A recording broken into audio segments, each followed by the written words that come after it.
जिस दरवाजे से भारतीय जनता पार्टी सत्ता में आई है वो दरवाजा ओम प्रकाश राजभर जी ने बंद कर दिया है और हम लोगों ने मिलकर के उसमें छटकनी लगा दी है। बताओ वह भारतीय जनता पार्टी का क्या होगा।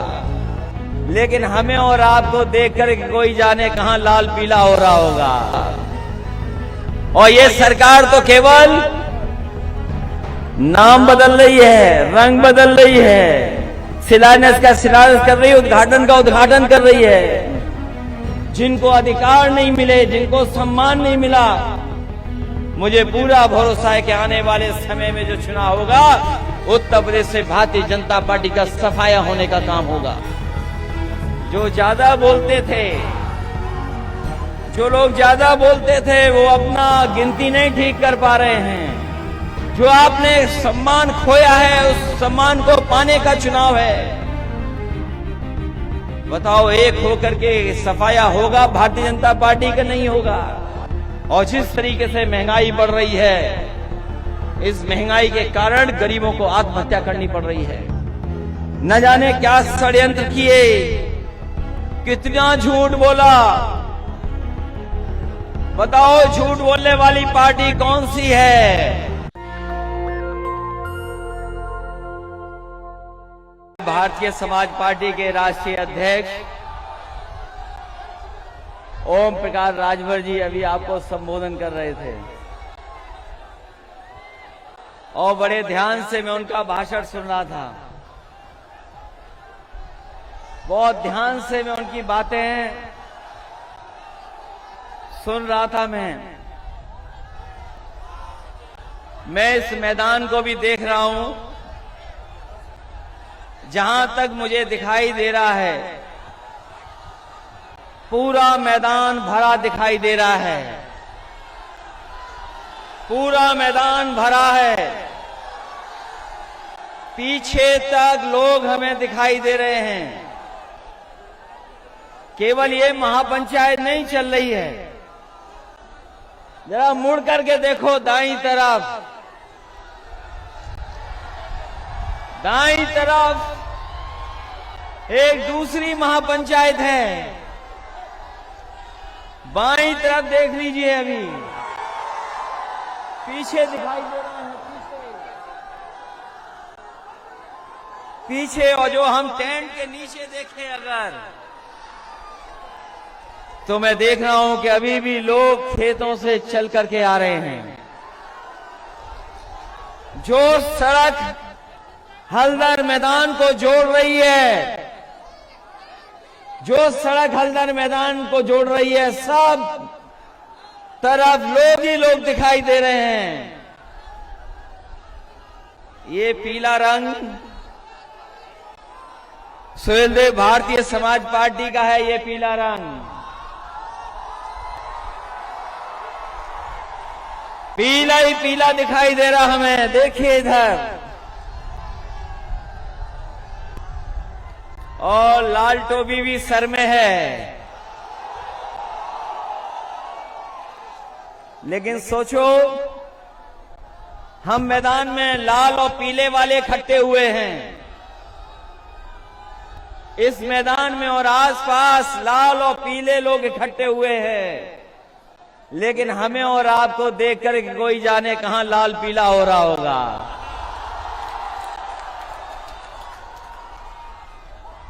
और इस बात को हमारे आदरणीय ओम प्रकाश राजभर जी अच्छा जानते होंगे। जब पीला और लाल एक हो गया तो दिल्ली और लखनऊ में लाल पीला कौन हो रहा है?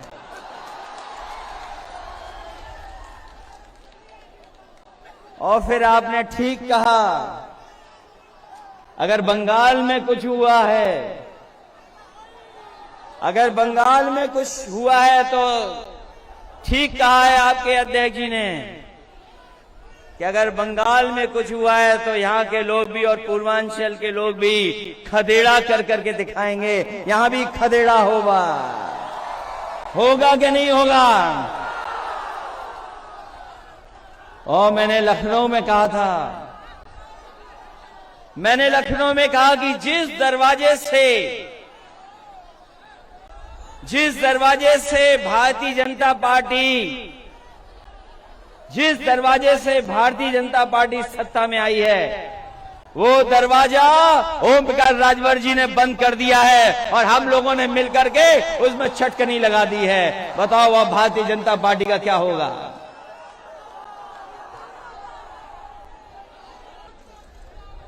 सुहेलदेव भारतीय समाज पार्टी को बधाई देना चाहता हूं। मैं उनके नेता को बधाई देता हूं कि इस ऐतिहासिक कार्यक्रम के लिए, इस शानदार कार्यक्रम के लिए बहुत बहुत मुबारकबाद आपको। ये चुनाव की शुरुआत माने और जिस समय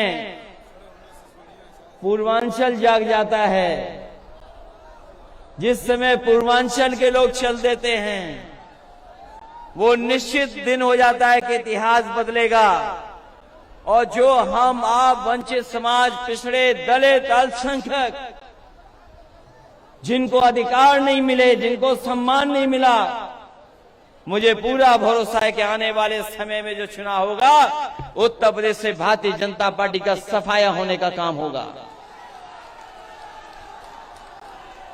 और सफाया इसलिए जरूरी है कि महाराजा सुहेलदेव राजभर जी और डॉक्टर राम मनोहर लोहिया को मानने वाले लोग और बाबा साहब भीमराव अंबेडकर जी के सिद्धांत पे चलने वाले लोग और तमाम महापुरुष जिन्होंने हमें आपको पीढ़ी दर पीढ़ी जगाने का काम किया है, उन सबके सिद्धांतों पे हम लोग चलने वाले लोग हैं। इसलिए एक होकर के जब आगे चलेंगे, आगे एक होकर के संघर्ष करेंगे, तो इस ताकत का कोई मुकाबला नहीं है, कोई मुकाबला नहीं है। ये जब रैली अनाउंस नहीं हुई थी, इस कार्यक्रम का फैसला नहीं हुआ था, तो आकलन करने वाले कुछ आकलन कर रहे थे कि कौन कितनी सीटें जीतेगा। लेकिन जैसे ही गठबंधन हुआ है, लोगों ने, जिन्होंने आकलन करना शुरू किया था, जो बड़ी बड़ी संस्थाएं हैं, वो भी महसूस कर गई हैं कि अब इस गठबंधन को कोई रोकने वाला नहीं है। जो मैंने पहले कहा था, पहले भी कहा मैंने और फिर कहता हूं इस मैदान में, और इस भरोसे के साथ कह रहा हूं कि जब पीले लोग, पीले पीले सुहेलदेव राज पार्टी के लोग, समाज पार्टी के लोग और समाजवादी पार्टी के लोग जब एक हो गए हैं,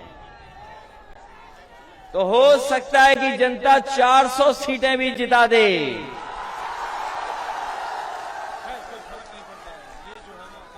जो ज्यादा बोलते थे, जो लोग ज्यादा बोलते थे, वो अपना गिनती नहीं ठीक कर पा रहे हैं। जो ज्यादा बोलते थे, बताओ वो क्या गिनती करेंगे। इसलिए ये आपका भविष्य बनाने का चुनाव है, आपके भविष्य का चुनाव है। जो खोया हुआ सम्मान, उस सम्मान को पाने का चुनाव है। जो आपने सम्मान खोया है, उस सम्मान को पाने का चुनाव है। बताओ एक होकर के सफाया होगा भारतीय जनता पार्टी का? नहीं होगा।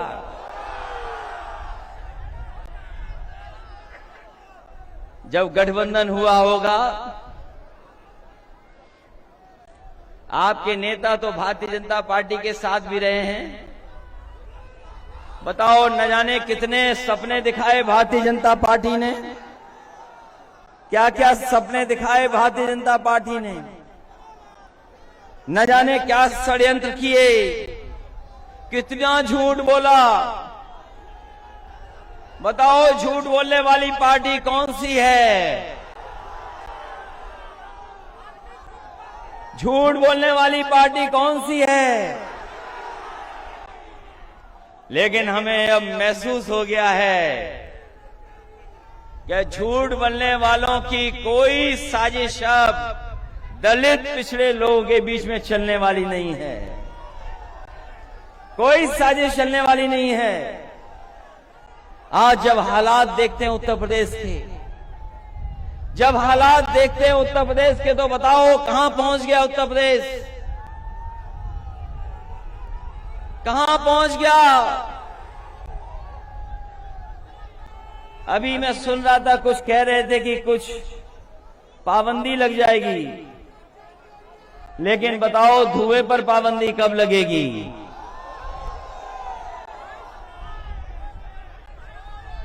किसी पे पाबंदी लगाने की बात कह रहे थे, लेकिन धुआं भी है उस पर भी पाबंदी लगनी है। जो धुएं में रहते हैं वो बताओ क्या समझेंगे गरीबी को।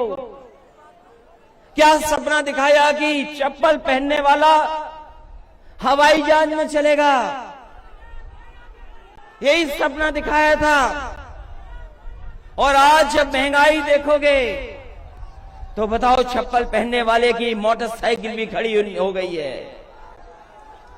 जिन लोगों ने सपना दिखाया कि चप्पल पहनने वाले लोग हवाई जहाज में जाएंगे, आज पेट्रोल की कीमत क्या है, आज उनकी मोटरसाइकिल खड़ी हो गई। और अगर मोटरसाइकिल लेकर निकलते भी होंगे तो हो सकता है कि कुछ लोग ऐसे खड़े जो चालान के बाद चालान दे देते हैं। क्या हालत कर दी उत्तर प्रदेश की। क्या याद नहीं है आपको जिस समय लॉकडाउन लगा था, लॉकडाउन लगा याद हो आपको, लोगों को अपने सहारे पे छोड़ दिया, जो जहां था वैसे ही छोड़ दिया, कोई इंतजाम नहीं किया गरीबों का, और गरीबों को छोड़ दिया कि जाओ अपने घर पहुंच जाओ। जो गरीब थे अपना सामान लेकर के, अपनी पोटली लेकर के, जो कुछ कमाया हुआ था सब कुछ लेकर के, कोई महाराष्ट्र से चल दिया, कोई गुजरात से चल दिया, कोई देश के दूसरे हिस्से से था, वो अपने गांव पहुंच गया। लेकिन इस सरकार ने कोई उनकी सुध नहीं ली, कोई मदद नहीं की सरकार की, कोई सरकारी मदद नहीं हुई। न जाने कितनों की नौकरी छूट गई। तमाम हमारे मजदूर चलते चलते जो दूर दूर से आए थे उनकी जान चली गई, कोई सरकार ने मदद नहीं की। और जब बीमारी आई, जब कोरोना जैसी बीमारी आई, जिस समय सरकार को सबसे ज्यादा मदद करनी थी, सरकार ने मदद नहीं की, आपको बेसहारा छोड़ दिया। आपके ऊपर कोई मदद का सहारा नहीं रहा। आप बहुत सारे आपके सगे संबंधी इलाज और दवाई के लिए घूमते रहे। न दवाई मिली, न अस्पताल मिला, न बिस्तर मिला, और न ऑक्सीजन मिली। तमाम हमारे लोगों के गरीबों की जान चली गई, कोई सरकार ने मदद नहीं की। जिस समय बीमारी थी कोई मदद गरीब की नहीं मिली, और बेसहारा होकर के लोगों की जान चली गई। लोगों को अनाज छोड़ दिया। न जाने कितने लोगों के घर में कोई नहीं बचा। ये संकट पैदा किया भारतीय जनता पार्टी ने। और अभी सुनने में आया कि बड़े बड़े मेडिकल कॉलेज खोले गए हैं, बड़े बड़े मेडिकल कॉलेजों का उद्घाटन हुआ है, उन पे पर्दा लगा दिया गया उद्घाटन को लेकर के। और जब पर्दा हटा तो अंदर कुछ भी नहीं दिखा, खोखले थे सबके साथ। अभी जो मेडिकल कॉलेजों का उद्घाटन हुआ, बताया कि यहां बिस्तर हो गए, गरीबों के लिए इलाज और दवाई होगी। 9 मेडिकल कॉलेज खोलने का वादा किया, सपने दिखाए, पर्दा लगा करके उद्घाटन कर दिया। लेकिन जब पर्दे के अंदर देखा तो सबके सब मेडिकल कॉलेज खोखले थे। उनके अंदर न डॉक्टर, न दवाई का इंतजाम, न बिस्तर, केवल गरीबों को धोखा देने का काम कर रहे हैं। और अजीब सरकारें हैं। कैसी सरकारें हैं सोचो आप। दिल्ली वाले लखनऊ के लिए झूठ बोल रहे हैं और लखनऊ वाले दिल्ली वालों के लिए झूठ बोल रहे हैं। कैसी सरकार। जिन्होंने गरीब की मदद करनी थी वो गरीब की मदद नहीं कर पाए। जो कारखाने बड़े बड़े थे जिनमें नौकरी और रोजगार मिल जाते हैं, बताओ वो नौकरी वाले कारखाने, रोजगार वाले कारखाने कहां चले गए? बताएं हिसाब किताब, कहां है वो कारखाने? यही नौजवान नौकरी और रोजगार ढूंढ रहे हैं। क्या भविष्य है इनका, बताओ नौजवानों, सोचो कभी, क्या भविष्य है आपका? क्या भविष्य बना दिया आपका? न नौकरी न रोजगार, और जिनमें नौकरी और रोजगार भी कारखानों में मिल जाते वो सरकार ने बेचने का काम किया है, वो सब बिक गए। ये हमारा उत्तर प्रदेश देश इसलिए पहचान है इसकी, इसलिए पहचान है क्योंकि हम और आप लोग एक साथ रहते हैं। जब हम याद करते हैं महापुरुषों को, जब हम याद करते हैं बाबा साहब भीमराव अम्बेडकर को, जब हम याद करते हैं डॉक्टर राम मनोहर लोहिया को, जब याद करते हैं आजादी के संघर्ष को, और जब हम तुलना करते हैं दुनिया में अपने देश की, तो कहां देश को पाते हैं? कभी सोचो आप कि आपका प्रदेश और देश कहां पहुंच गया है। आज प्रदेश में भूखमरी है, हमारे गरीबों पे भर पेट खाना नहीं मिल पा रहा है, कपड़े नहीं है, और जिस तरीके से महंगाई बढ़ रही है, इस महंगाई के कारण गरीबों को आत्महत्या करनी पड़ रही है। हमारे किसान भाई हैं, मजदूर हैं। बताओ किसान भाइयों, यही भारतीय जनता पार्टी ने वादा किया था कि तुम्हारी आय दोगुनी हो जाएगी। याद है कि नहीं याद है आपको? यही भारतीय जनता पार्टी ने वादा किया था कि हमारे किसानों की आय दोगुनी हो जाएगी। कौन सी फसल की आय दोगुनी हो गई बताए हमें? अभी धान खड़ा है, क्या धान की कीमत आपको दुगनी मिल जाएगी, आय दोगुनी हो जाएगी? कोई ऐसा है यहां पर जिसके खेत ना हो? क्या नौजवानों आपके खेत नहीं है क्या? एक तो नौकरी नहीं, रोजगार नहीं, और जो खेती बाड़ी है वो भी मुनाफे की नहीं बची। बताओ, जुताई महंगी हो गई, बुवाई महंगी हो गई, बीज महंगा हो गया, डीजल महंगा हो गया, खाद की बोरी से चोरी हो गई, पेस्टिसाइड महंगा हो गया। बताओ, लागत बढ़ गई कि नहीं बढ़ गई? आपकी लागत बढ़ती चली जा रही है, आय दोगुनी नहीं हुई, लेकिन महंगाई दोगुनी हो गई। आकलन कर लो आप। और जब किसान अपना हक मांगने को निकले तो किसानों के ऊपर जीप चढ़ा दी। बताइए, जीप चढ़ा दी किसानों के ऊपर, उन टायरों से किसानों को कुचल दिया। कहीं दुनिया में ऐसा होता हो तो बता दो। इस हल्दर मैदान में सोचो, अगर हम उन किसानों को नहीं याद करेंगे, इस हल्दर मैदान में क्या हम अपने हल्दर भाइयों को नहीं याद करेंगे, जिसके कंधे पे हल वो हल्दर? क्या हमने आपने वो तस्वीरें नहीं देखी कि किसान जब अपना हक मांगने को गया, अपने अधिकारों को मांगने गया, तो इसी सरकार के एक मंत्री के बेटे ने गाड़ी से कुचल दिया किसानों को, किसानों को कुचल दिया, उनकी जान चली गई। और अभी तक गृह राज्य मंत्री ने इस्तीफा नहीं दिया है, गृह राज्य मंत्री हटाए नहीं गए हैं। तो बताओ, कौन उम्मीद करेगा कि जिसके बेटे ने किसानों को कुचल दिया हो और पिताजी गृह राज्य मंत्री हो, तो क्या न्याय मिलेगा? किसान भाइयों सोचो, अगर 3 कानून लागू हो गए तो आप अपने खेत में मजदूर हो जाओगे, और खेती करने का भी अधिकार आपके हाथ में नहीं होगा। जिनसे आपका कॉन्ट्रैक्ट हो जाएगा वो तय करेंगे कि खेती कौन सी करनी है। ये 3 कानून केवल किसान नहीं बल्कि इस देश की अर्थव्यवस्था को बर्बाद करने वाले कानून हैं। इस देश की अर्थव्यवस्था को बर्बाद करने वाले कानून हैं। जिन किसानों ने सदियों से अपनी खेत की सेवा की हो, उस मिट्टी को पूजा हो, उस खेत में काम किया हो, उनके खेतों को छीनने की साजिश हो रही है। और कोई 1-2 किसान नहीं मरे हैं, 600 से ज्यादा किसान मारे जा चुके हैं। लेकिन बीजेपी वाले उन किसानों को याद भी नहीं कर रहे। सोचो आप, 600 से ज्यादा किसान मर गए हों। और अभी ललितपुर की घटना सुनी होगी आपने, खाद का कोई इंतजाम नहीं किसान भाइयों के लिए। अगर खाद लेने जाओगे तो खाद नहीं मिलेगी। अभी ललितपुर में किसान खड़े खड़े रह गए, 2 दिन तक खड़े रह गए किसान, नहीं खाद मिली। एक किसान की तो वहीं मृत्यु हो गई, लेकिन उसे खाद नहीं मिली।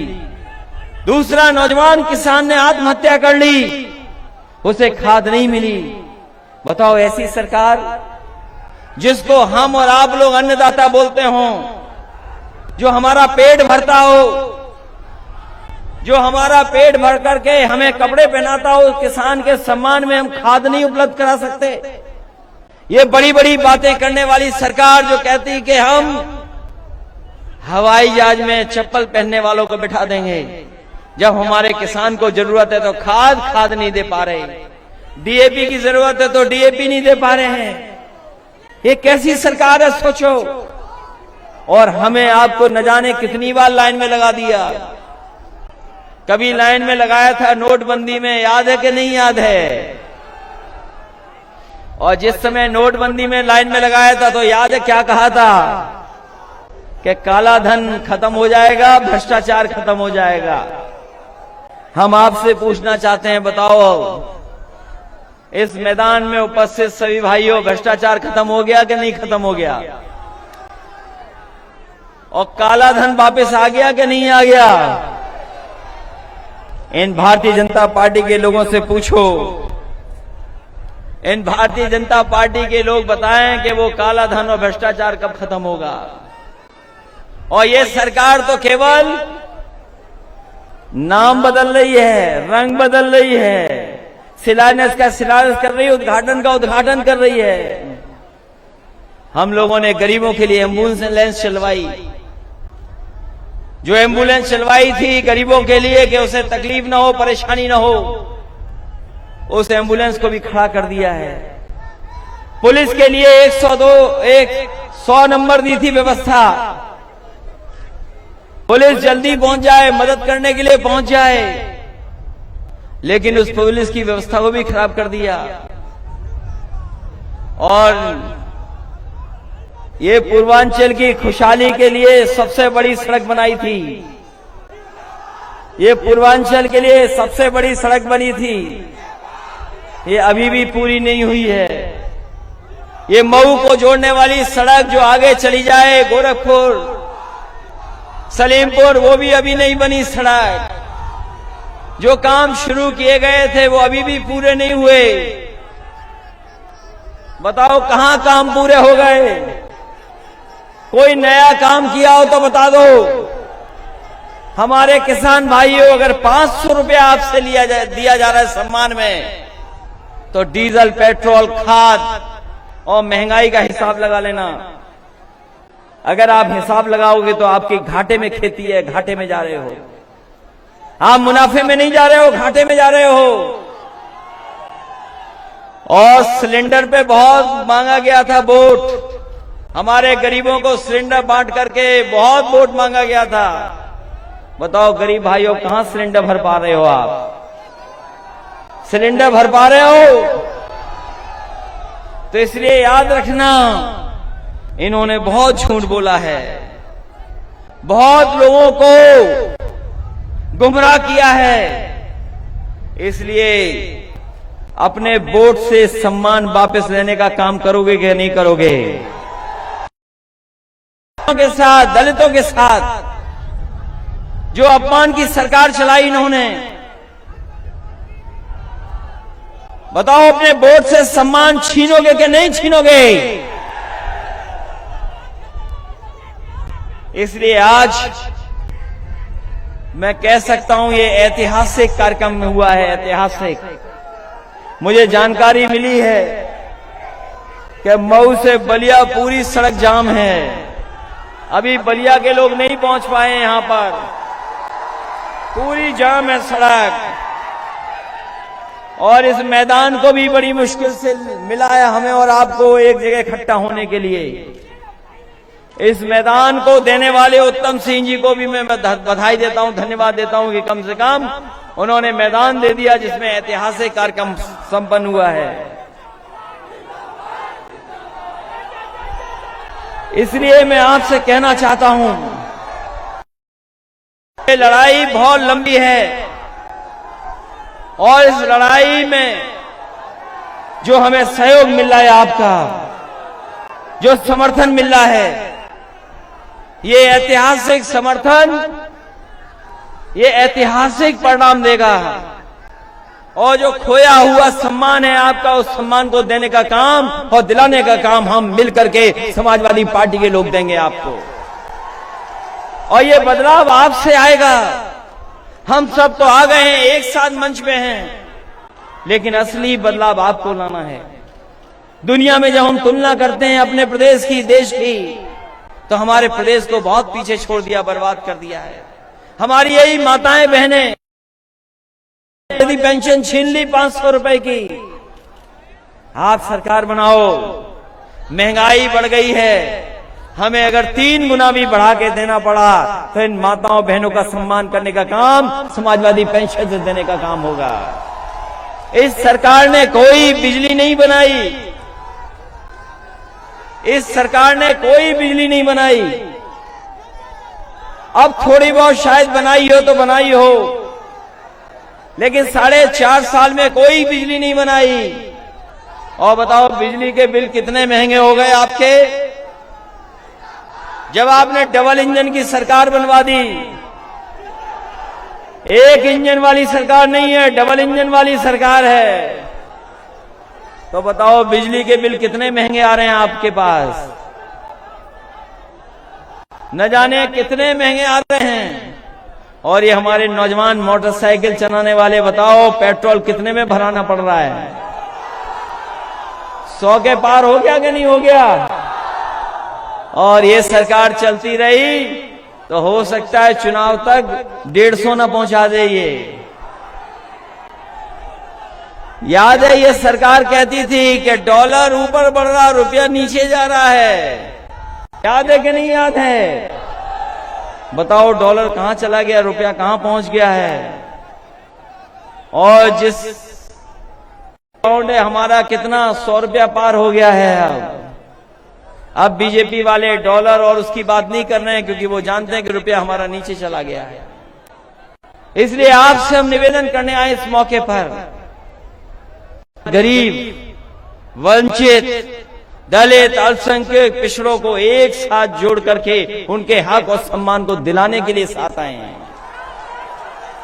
और मैंने शुरू में जो बात कही, उस बात को मैं फिर दोहराता हूं कि स्वैलदेव भारतीय समाज पार्टी ने और उनके राष्ट्रीय अध्यक्ष ओम प्रकाश राजभर जी ने दरवाजा दिखाया था भारतीय जनता पार्टी को।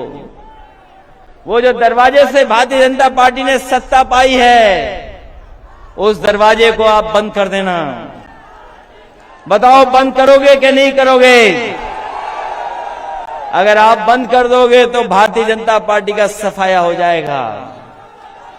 इसलिए एक बार फिर मैं कह करके जा रहा हूं आपसे कि लड़ाई लंबी है और चुनाव से पहले कोई भी साजिश हो सकती है, कोई भी षड्यंत्र हो सकता है। लेकिन आप अपनी महंगाई मत भूलना कि 4.5 साल में किस तरह महंगाई बढ़ी है, किस तरीके से नौजवानों के नौकरी और रोजगार के अवसरों को छीना गया है, किस तरीके से पेट्रोल महंगी हो गई, किस तरीके से डीजल महंगा हो गया है, किस तरीके से हमारी बेटियों के साथ अपमानित होना पड़ रहा है। आज कानून व्यवस्था को लेकर के पूरे देश में सबसे आगे भारतीय जनता पार्टी है, सबसे खराब व्यवस्था में सबसे आगे है, भुखमरी में सबसे आगे हैं। तो सोचो क्या प्रदेश बना दिया हो, वो प्रदेश जिसकी जनता ने सबसे ज्यादा लोकसभा जिताए हों, सबसे ज्यादा विधायक जिताए हों, उसके बाद सबसे बड़ा धोखा उत्तर प्रदेश की जनता को मिला हो।